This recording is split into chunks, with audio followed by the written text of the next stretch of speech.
Some years ago, we were visiting on the telephone with someone when Esther was still doing consultations. So it had been quite a while since the last telephone consultation. But this woman was talking a bit like you. She was discouraged and a little defiant. And so we realized that we were not going to make much headway in trying to turn her around on the issues that she was most troubled with. And so we encouraged her to pick some subjects that she didn't have any momentum going about, even though we were not in those days using the word momentum. She said, like what? We said, like blue glass and butterflies and feathers. Humph.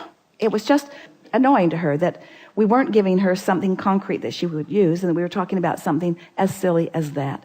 And she left the conversation, and Esther never heard from her again and was not surprised.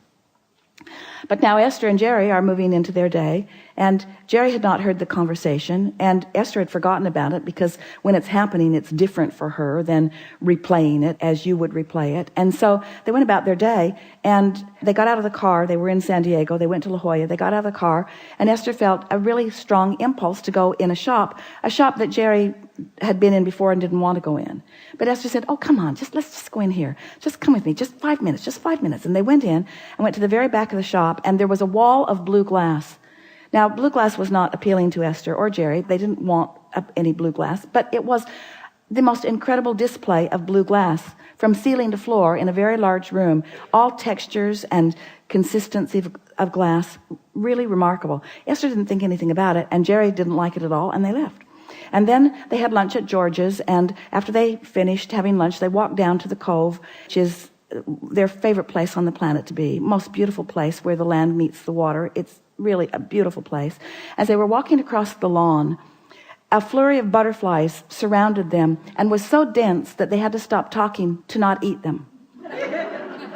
And Esther still did not make the association of the impression that we had set, the slight momentum that we'd established an hour or so ago. She still did not make the association. And now the butterflies passed, and now they're on their way out to the rocks where they're going to spend an hour or two.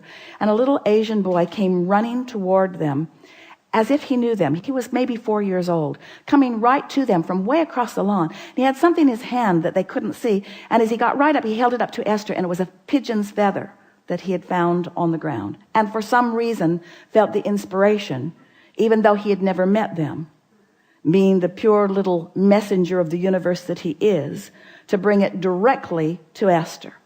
And as she took that feather from his hand, she recalled the blue glass and the butterflies and the feather. Mm-hmm. And she noted how quickly the universe could yield through a path of no resistance, evidence of a vibration that had been established and not contradicted.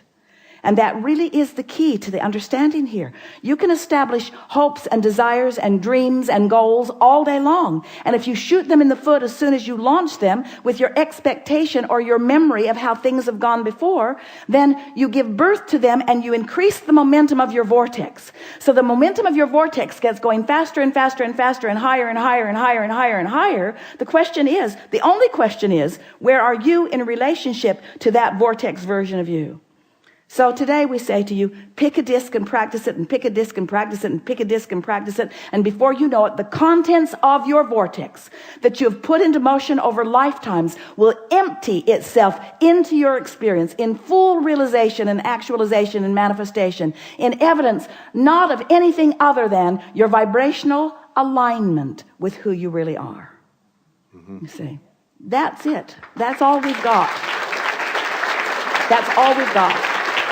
We can tell it to you in endless ways, and we can write 20 more books, and probably will, that all essentially say the same thing. We're surprised you're so patient that you keep coming. So a conversation like this, what it does, it causes you to practice higher vibrations. You participate in something like this where we relentlessly insist that you come here with us and here with us and here with us, and another person comes to the chair and starts out here, and we insist that you come here and here and here and here, and another person comes to the chair and we insist that you come here and here and here, and you leave this gathering, and whether you like it or not, maybe we should have put it on the disclaimer that you signed when you came in, your vibration is in a different place when you leave than when you came. Which means your life experience is going to shift relative to that vibrational adjustment. It just is. And hopefully, during the conversation, you're now queued up to some realization of some of that shifting. And that really is the key. When you consciously acknowledge that I felt differently and this happened differently, not this happened differently and then I felt differently. I felt differently and this was the result of my shift in vibration. Then you're off and running, because you can control by selectively sifting, by making lists of positive aspects, by practicing thoughts that feel good, by not trying to stop momentum when it's negative, by just backing away from it, by being in the middle of a conversation with someone and you can see it's not going well and you say, you win, you win.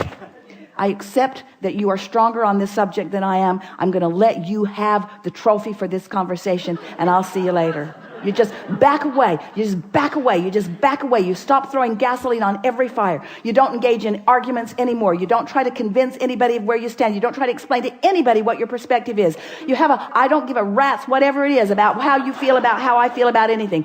I am singularly giving my attention to one thing and one thing only, and that's what disc I choose, what disc I choose, what disc I choose. And it is our promise to you. 30 days of deliberately choosing the disc will rock your world. You're not kidding.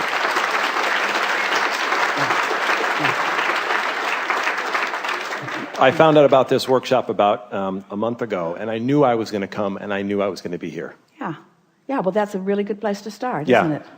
Really good place to start. And you were really a lot of trouble. And we are appreciating... My wife tells me that too. We're appreciating every bit of it, because in all of that, launched more rockets of clarity, and you extracted from us the best description of deliberate creation that we've offered so far. Yeah. Thank you so much.